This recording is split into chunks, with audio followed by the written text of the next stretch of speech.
ٹھیک ہے، اس کو اتنا رگڑو کہ وہ بالکل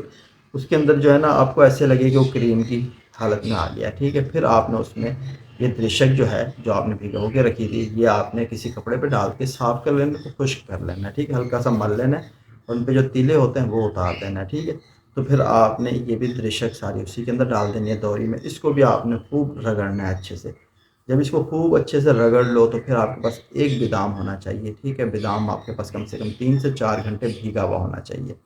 تو یہ بادام کو آپ نے چھلکے اتار لینا ہے، بادام کو اس میں ڈالنا ہے اور اس کو بھی کوٹ کے اچھے سے پھر اسی مجون میں آپ نے اس کو یکجان بنا لینا ہے، ٹھیک ہے۔ بادام کو کوشش کرو کہ آپ علیحدہ سے پہلے کوٹ لو، یہ مجون بنا کے نا اس کو باہر نکال لو، پھر بادام ڈال کے اس کو ہلکے سے کوٹو، ہلکے ہلکے کوٹ کے اس کو باریک کر دو۔ اس کو رگڑنا نہیں ہے، زیادہ رگڑو گے تو اس کا آئل آ جائے گا باہر، ٹھیک ہے۔ تو ہم نے بادام کو آئل نہیں نکلنے دینا، جس بادام کو آئل نکل جاتا ہے تو خالی فوکس رہ جاتی ہے جو کسی کام کی نہیں ہوتی، ٹھیک ہے۔ تو کوشش یہ کرو جب بھی باداموں کی خوراک بناؤ تو ان کا تیل نہیں نکلنا چاہیے، جس سے میں آپ کو ہمیشہ اپنی ویڈیوز میں ذکر کرتا رہتا ہوں، ٹھیک ہے۔ تو آپ نے پھر بادام کو اچھے سے یعنی رگڑ لینا ہے، پیس لینا ہے، پھر آپ نے یہ معجون کے ساتھ ڈال کے اس کو یکجان کر لینی ہے، اور پھر آپ نے چوتھے نمبر پہ جو چیز ہے وہ آپ نے لینی ہے دوال مکس جواردار، ٹھیک ہے۔ دوال مکس سادہ نہیں لینی، جواردار لینی ہے۔ وہ آپ نے ایک یعنی بادام کے جتنا بڑا بادام ہوتا ہے، نارمل بادام جو ہوتا ہے، ٹھیک ہے، درمیانہ سا، اتنی سی آپ نے مجون لے لینی ہے۔ یہ مجون بھی آپ نے اسی میں شامل کر لینی ہے اور یکجان کر کے اس ساری چیزوں کو یعنی چاروں چیزوں کو اکٹھا کر کے ایک یعنی گولی بن جائے گی، اس کو پھر آپ نے نکال لینا ہے۔ پھر آپ نے اچھے سے دوری کو صاف کر لینا ہے، ٹھیک ہے۔ صاف کرنے کے بعد آپ نے اس میں ڈالنی ہے ایک گولی، یعنی آپ نے لینی ہے ڈیسکا میتھیسون کی ایک ٹیبلٹ، ٹھیک ہے، وہ بھی آپ نے اس میں ڈال دینی ہے۔ اور دوسرے نمبر پہ جو چیز ہے وہ ہے ماڈرن، ٹھیک ہے، ماڈرن کی آپ نے ایک ٹیبلٹ لینی ہے، وہ بھی آپ نے اس میں پوری ڈال لینی ہے۔ اور ساتھ میں آپ نے ایک گولی اور لینی ہے میتھی کوبال کے نام سے آتی ہے، ٹھیک ہے۔ تو یہ اسکرین پہ دے دی ہے میں نے تصویریں، تو یہ آپ دیکھ لو۔ جس بھائی کو نہیں سمجھ آ رہی تو اسکرین شاٹ لے کے کسی بھی میڈیکل اسٹور پہ چلا جائے، تو اس کا فارمولا جو ہے نکلوا کر آپ کوئی بھی سی گولی لے لو، ٹھیک ہے، پر ہونی یہی فارمولے کی چاہیے، ٹھیک ہے۔ تو یہ تینوں گولیوں کو آپ نے اچھے سے پاؤڈر بنا لینا ہے۔ پاؤڈر بنانے کے بعد جو آپ کے مجون ہے 4 چیزوں والی، ٹھیک ہے، 4 چیزوں والی جو مجون ہے اس کو آپ نے اس میں اچھے سے خوب رگڑ کے، گولیوں کا پاؤڈر جب ہو جائے پھر ہاتھ کی مدد سے آپ نے اس کو یعنی پاؤڈر کو یعنی اس طرح مسلو گے نا تو پوری پاؤڈر اس میں جذب ہو جائے گا، یہ پھر آپ کی ایک کالی گولی بن جائے گی بڑی سی۔ اس کو آپ نے اچھے سے گولی بنا کے اب اس گولیوں کو آپ نے 5 جگہ پہ ڈیوائڈ کر دینا ہے، ٹھیک ہے۔ اس گولیوں کی آپ نے 5 گولیاں بنا لینی ہے، کم سے کم کالے چنے کے برابر آپ کی گولی بن جائے گی، ٹھیک ہے۔ تو یہ 5 گولیاں آپ نے کبوتر کو استعمال کس طرح کرانی ہے یہ آپ نے سننا ضرور ہے، آدھی ویڈیو سن کر کام نہیں ہوگا بھائی میرے، پوری ویڈیو دیکھا کرو، ٹھیک ہے۔ تو آپ نے یہ گولی کبوتر کو رات کو لگانی ہے 10 بجے، لیکن اس سے پہلے جو دن بھر آپ نے کام کرنا ہے وہ آپ نے یہ کام کرنا ہے کہ آپ نے اگر جیسے کبوتر آپ کا اڑ کے آیا، جس چیز سے بھی آپ نے اس کو سنبھالا ہے، ٹھیک ہے، آپ اس کی کیئر کرو، اچھے سے سنبھال لو۔ پھر اس کو یعنی جب آپ دانہ دیتے ہو دوپہر کو، تو دانہ دینے کے بعد آپ نے کرنا یہ ہے کہ کبوتر کو دانہ دے کر آپ نے 2 گھنٹے بعد اس کبوتر کو آپ نے گرم کرنا ہے، ٹھیک ہے۔ تو اس گولی کو لگانے سے پہلے آپ نے کبوتر کو گرم ضرور کرنا ہے، نہیں تو آپ کا کبوتر اس گولی پر نہیں اڑے گا، کیونکہ جو آلو بخارا اور جو ہم نے یہ درشک لی ہے یہ بہت زیادہ ٹھنڈی چیز ہوتی ہے، ٹھیک ہے۔ تو یہ بہت ٹھنڈی ہوتی ہے، آپ نے کرنا یہ ہے دوستوں کہ آپ نے کبوتر کو گرم ضرور کرنا ہے۔ گرم کرنے کے لیے میں نے کافی سارا یعنی پانی وغیرہ آپ نے اسے شیئر کیا ہوا ہے، ویسے میں آپ کو ایک تھمبنیل دکھا رہا ہوں، ٹھیک ہے، یہ والی ویڈیو اس کی لنک بھی نیچے ڈال دوں گا، تو آپ یہ والا گرم پانی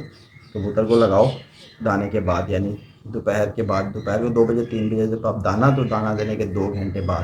پہلے سادہ پانی پلا لو کبوتر کو 2 گھنٹے میں، کیوں یہ آپ نے جب لگانا ہے یہ تو بہت گرم موسم میں لگایا جاتا ہے، ٹھیک ہے، یہ نسخہ۔ تو ویسے کبوتر پانی کھینچ جائے، جب آپ دیکھو کبوتر کا پھوٹ تھوڑا سخت ہو گیا نا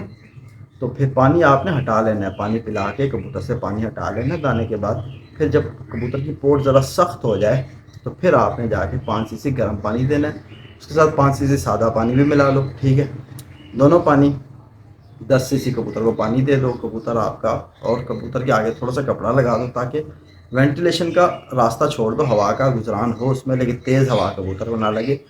یہ یعنی گرم پانی دینے کا مقصد یہ ہوتا ہے ایک تو کبوتر کو جب گرم چیز دیتے ہیں تو کبوتر کا پسینہ بھی نکلتا ہے، ٹھیک ہے، اور ساتھ ساتھ کبوتر کا دانہ جو ہے وہ بھی جلدی ہضم ہوتا ہے۔ تو اسی لیے آپ کو کبوتر کو یعنی تھوڑا سا ایسے کرنا ہے کہ ہوا اسے کھلی نہ لگے۔ پھر آپ نے کبوتر کے بعد رات کو 10 بجے جانا ہے، پھر آپ نے یہ گولی لگانی ہے، گولی لگا کر پھر آپ نے تقریباً 12 بجے دوبارہ کبوتر کے پاس جاؤ، 9-10 بجے آپ نے گولی لگا دینی ہے۔ پھر اس کے بعد گولی لگاتے وقت بھی آپ کبوتر کو پانی دو، لیکن پوٹ جیسے میں نے آپ کو بتائی ہے، اگر کبوتر کی پوٹ سخت ملے تو اس کو پانی دو، اگر اس کی پوٹ نرم ہے تو انتظار کرو کہ اس کی پوٹ کب سخت ہوگی، کیونکہ جب اگر کبوتر اپنی پوٹ یعنی جو پانی ہے اس کو اگر جلدی نہیں چلاتا کبوتر، تو کبوتر میں ہاضمے کا مسئلہ ہوتا ہے، آپ سمجھ لو، ٹھیک ہے۔ جو کبوتر پرفیکٹ ہوگا، بالکل سیٹ ہوگا کبوتر، جس کا ہاضمہ بھی درست ہوگا، وہ کبوتر پانی اپنے اگر پیے گا تو آدھے پونے گھنٹے میں وہ پانی اس کے پوٹ میں نہیں رہے گا، ٹھیک ہے، یا تو وہ دانے میں جذب ہو جائے گا یا تو وہ اپنے کبوتر جہاں استعمال میں وہ نکال دے گا۔ پوٹ جب کبوتر کی نرم ہوتی ہے تو ہاضمہ خراب کرتا ہے وہ کبوتر، ٹھیک ہے۔ تو آپ نے انتظار کرنا ہے، جب پوٹ سخت ہو جائے کبوتر کی تو پھر آپ نے یہ گولی دینی ہے 9-10 بجے کے قریب، اور اوپر سے آپ نے سادہ پانی دے دینا ہے 5 cc یا 10 cc، اس کے اندر آپ نے کبوتر کو پانی دے دینا ہے سادہ، اور پھر رات کو 12-1 بجے کے قریب آپ کبوتر کے پاس جاؤ، پھر جو یہ بنا ہوا گرم پانی تھا دوبارہ آپ 5 cc گرم پانی اور ساتھ میں 5 cc سادہ پانی دے کر کبوتر کو دو۔ پھر آپ کبوتر کے پاس آؤ، صبح آپ نے 6 بجے اڑانا ہوگا کبوتر، 5:30 بجے دن نکل آتا ہے، تو کوشش کرو کہ کبوتر کے پاس 4-4:15 بجے تک آپ دوبارہ کبوتر کے پاس پہنچ جاؤ، اور جا کے کبوتر کو اچھے سے چیک کرو، ٹھیک ہے، کہ کبوتر نے جو آپ نے دیا ہے اس نے وہ ہضم کیا ہوا ہے کہ نہیں کیا ہوا۔ جو بھائی پلٹاتا ہے وہ پلٹا کے کبوتر کو اپنا فریش کر لے، پھر اس کو جو دانے کی روٹین بناتا ہے تو دانہ وغیرہ دے کے اڑاتا ہے، وہ دانہ پانی پورا کرائے، پھر اس کے بعد کبوتر کو اگر آپ نے چھوڑنا ہے تو آپ نے پہلے موسم کو دیکھ لینا، اگرچہ موسم میں دیکھو یہ ہم نے کبوتر کو ٹھنڈا بھی کیا ہوا ہے، ٹھیک ہے، اور پھر دوبارہ گرم بھی کیا ہوا ہے، یعنی معتدل ہم نے بنایا ہوا، اور کبوتر کو میڈیسن ہضم کروائی ہوئی ہے، اوپر سے لے کے نیچے سے نکل گئی ہے کبوتر سے، تو اثر اس کا اس کے اندر ہے۔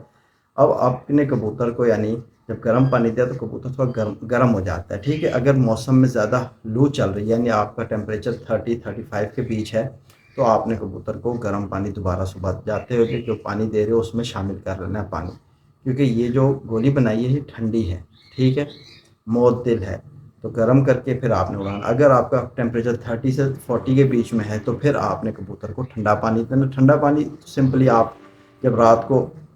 جا رہے ہو گولی دینے تو آپ نے ایک چٹکی سفید زیرے کی اور ایک املی کا دانہ، ٹھیک ہے، وہ بھی اسی میں ڈال دو، اور ایک چٹکی انار دانہ اور ایک سبز الائچی کھول کے آدھے لیٹر پانی میں ڈال کے رکھ دو بھگو کے۔ صبح کبوتر کو جاتے ہوئے اس میں سے 5 cc پانی آپ نے 5 منٹ پہلے کبوتر کو دے دینا ہے اڑانے سے، ٹھیک ہے، اگر لو چل رہی ہو تو آپ نے یہ والا پانی بھی دے دینا ہے۔ انشاءاللہ بھائی میرے یہ نسخے کو جس طرح بتایا ہے کمپلیٹ آپ کو، آپ اسی طرح استعمال کرو، آپ دیکھو آپ کا کبوتر آپ کی سوچ سے بھی زیادہ اڑ کے بیٹھے گا انشاءاللہ۔ تو امید کرتا ہوں کہ آج کی ویڈیو آپ بھائیوں کو سمجھ آئی ہوگی، اور جس بھائی کو نہیں سمجھ آئی تو کمنٹس کریں انشاءاللہ، پھر اس کو ویڈیو بنا کے پھر دے دوں گا آپ لوگوں کو، ٹھیک ہے۔ تو 1-2 بھائی تھے انہوں کا سوال بھی آیا ہوا تھا، تو انشاءاللہ آنے والے ہفتے میں انشاءاللہ ان کی ویڈیو بھی آ جائے گی۔ ایک بھائی کہہ رہا تھا کہ حبیب بھائی کہ میرا ایک جوڑا بہت اچھا لگا ہوا ہے ٹیڈی اور زیرہ کبوتر کا، تو اس کے اندر سے ایک بچہ بہت اچھی پرواز کر رہا ہے اور ایک بچہ نہیں پرواز کر رہا ہے، جب وہ چھوٹے تھے تو دونوں ہی پرواز کیا کرتے، تو انشاءاللہ اس پر آپ کو ایک ڈیٹیل ویڈیو دوں گا، ٹھیک ہے، آپ کا ٹائم زیادہ نہیں خرچ کرتا، اب میں ویڈیو کی لمبی ہو گئی ہے، تو پھر ملتے ہیں اگلی ویڈیو میں، اللہ حافظ۔